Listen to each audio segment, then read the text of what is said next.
Resistbot. So this is civic engagement made simple. So here is this app.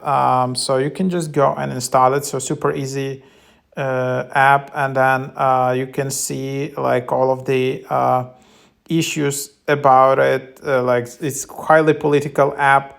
So you can just go and see what's the issue about. You can read, and then you can just easily sign the petition just by sending these letters in the top. So for example, here is PEOHWB to number 5409, and then you can see how many was sent in total and in the last 24 hours. So that's the idea in here, and then you can just sign this petition super quickly and easily. So that's the idea, how to super quickly sign the petition.